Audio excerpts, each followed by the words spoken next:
ከሰሞኑ በአማራ ክልል መንግስትና በአማራ ፋኖ ህዝባዊ ድርጅት መካከል የተደረገው የዘላቂ ሰላም ስምምነት የሰላም አማራጭን ተቀብሎ ለሚመጡ መንግስት ሁሌም በሩ ክፍት መሆኑን የሚያሳይ ነው። ስምምነቱ የክልሉ መንግስት ለሰላም የሰጠውን አማራጭ አንዱ አካል የሆነና ለቀጣይም የህዝብ ሰላማዊ እፎይታ መሰረት የሚጥል ነው።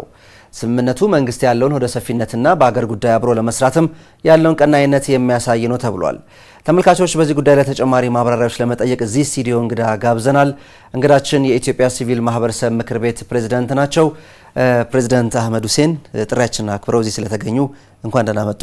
አመሰግናለሁ። እኔም አመሰግናለሁ።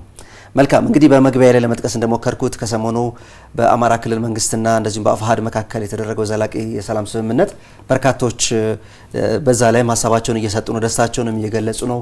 ይሄን የመሰለ የሰላም ስምምነትም ኢትዮጵያ ውስጥ መለመድ አለበት፣ ከነፍጥ ወደ ውይይትና ወደ ድርድር መምጣትም ተገቢ እንደሆነ እየገለጹ ነውና እንደው የመጀመሪያ ጥያቄ ለማድረግ ይህን የመሰለ የሰላም ስምምነት በአማራ ክልልም ሆነ እንዳጠቃላይ እንደ ሀገር ሰላምና ልማቱን ለማፍጠን ለማረጋገጥ ምን ሚና ይኖረዋል? እስቲ እሺ፣ አመሰግናለሁ። በድጋሚ እንግዲህ በአማራ ክልል መንግስትና በፋኖ በአፋሃድ መካከል የተደረገው የሰላም ስምምነት ብዙ መልእክት አለው። የመጀመሪያው በክልሉ የሚኖሩ የማህበረሰብ ክፍሎች ከዛም ውጪ ያለው ተቸግሯል። በትምህርት ዙሪያ፣ በልማት ግብርና ላይ የሚሰማራ በንግድ ያለው እንደዚሁ አጠቃላይ ማህበረሰቡ በችግር ውስጥ ነው እያሳለፈ ያለው። ስለዚህ ይሄ የማህበረሰቡን ዲግኒቲ ወይም ደግሞ ክብር የሚጠብቅ አይደለም። የሰው ልጅ ክብሩ የሚጠበቀው በሰላም ሲኖር ነው። ስለዚህ ከዛ ውጭ ያለው ለማህበረሰቡ የሚመጥን ነገር ስለማይሆን ይሄን ነገር የሚያስቀር ነው የሰላም ስምምነቱ። ሰዎች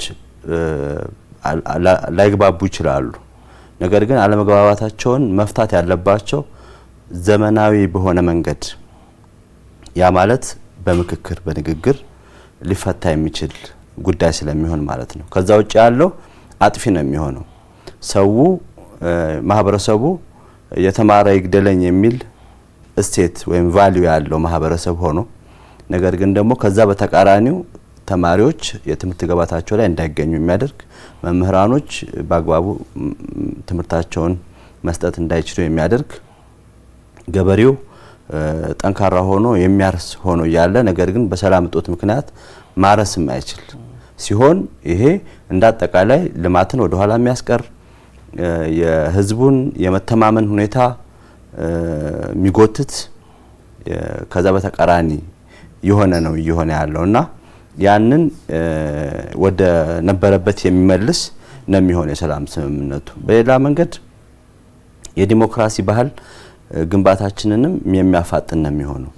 ዲሞክራሲ ማለት አለመግባባቶች በሚኖሩበት ሰዓት በንግግር እና በመደማመጥ የሚፈታ ሆኖ ነገር ግን ደግሞ ከዛ በተቃራኒው በሚሆንበት ጊዜ ነፍጥ በማንገብ ትምህርት ቤቶች እንዲወድሙ፣ ወጣቶች እንዲሞቱ፣ ሴቶች እንዲጎሳቆሉ፣ እናቶች ተማሪዎቻቸውን በችግር ውስጥ ሆነው እንኳን እያስተማሩ ባለበት ሁኔታ ያንን እንኳን ማድረግ እንዳይችሉ፣ በሰላም እንኳን መኖር እንዳይችሉ የሚያደርግ ነውና ይሄ ስምምነት ዘርፈ ብዙ ጠቀሜታ ያለውና የስልጣኔ ምልክትም ተደርጎ ሊወሰድ የሚችል ነው። ከፕሪቶሪያው ስምምነት በኋላ በኦሮሚያ የተደረገው የሰላም ስምምነት የምናስታውሰው ነው።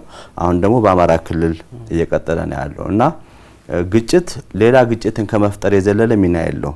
ግጭት የማህበረሰብን የመኗኗር ሁኔታ እጅጉን የሚያበላሽ ካልሆነ በስተቀር ሌላ ጥቅም የለው። ግጭት በግጭቱ ምክንያት የተፈጠሩ አለመግባባቶችን የሚያባብስ፣ በግጭቱ ምክንያት የተፈጠሩ ህመሞችን የሚያባብስ እንጂ የሚያሽርም አይደለም። ስለዚህ በዚህ ምክንያት ይሄ የሰላም ስምምነት በጥሩ ጎን የሚታይና ለዚህም ደግሞ ሁሉም እገዛ ማድረግ እንዳለበት የሚያሳይ ነው። እንደው ምናልባት አሁን በዚህ ልክ እንግዲህ ግጭት ዋጋ እንደሚያስከፍል አነሱልኝ። በዛው ልክ ደግሞ መንግስት በተከታታይ የወሰዳቸው የሰላም አማራጮች አሉ። አሁንም ለሰላም በሩ ክፍት እንደሆነ እየገለጸ ይገኛልና ምን ያሳያል? ለመንግስት ለሰላም ያለው ቁርጠኝነት ያመላክታል ይሄ ስምምነት? አዎ፣ ይሄ ማለት እንግዲህ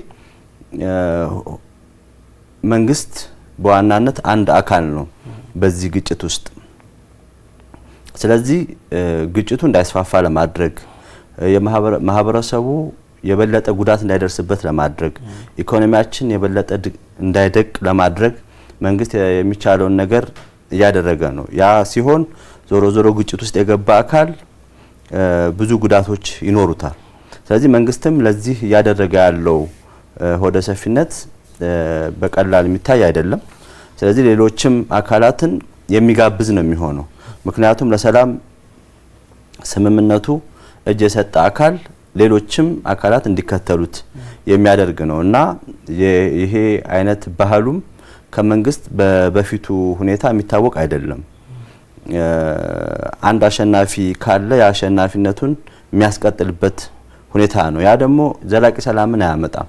ዘላቂ ሰላም እንዲኖር ሰዎች ጥያቄ ካላቸው የሆኑ አካላት ጥያቄ ካላቸው ያን ጥያቄ ለመመለስ የሚደረግ ጥረት እንደሆነም የሚያሳይ ነው። የሰላም ስምምነት ማለት ፔን አለው። ከሁለቱም የሚወሰድ ዋጋ አለው፣ የሚከፈል ዋጋ አለ። ያንን ዋጋ ለመክፈል ዝግጁ መሆናቸውን ያሳያል ከሁለቱም ሳይድ ያለውና መንግስትም ከዛም በኩል ያለው አካል የወሰዱት ቆራጥ እርምጃ ተደርጎ ሊወሰድ የሚችል ነው። እኛም ማህበረሰቡም ይሄንን የሰላም ስምምነት እንዲጸና ከማድረግ አንጻርም ትልቅ ሚና ስለሚኖራቸው በቀላሉ የሚታይ ያለመሆኑን መገንዘብ ያስፈልጋል። እንደው አሁንም ዲሞክራሲን በጠመንጃ የሚፈልጉ ሰላምን በጠመንጃ ለማምጣት የሚታገሉ አሁንም ጫካ ያሉ ሌሎች ኃይሎች አሉ። ለነሱ የስምምነት የሚሰጠው መልእክት ምንድነው? አዎ ቅድም እንዳልኩት ይሄ መልእክቱ ለሁሉም ነው። በተለይ ጫካ የገባ አካል አይምሮ ላይ የወሰነ ውሳኔ አለ። ከንግግር ይልቅ በጠመንጃ ነገሩን የመፍታት ዝንባሌ ማለት ነው። ያ ዝንባሌ አጥፊ እንደሆነ በሰሜኑም ጦርነት አይተናል። በአማራ ክልል የተደረገ ያለውም ግጭት ያሳየን ነገር አለ። በኦሮሚያም የተደረገ ያለው ነገር ከጥፋት ውጪ ምንም ሚና የለውም።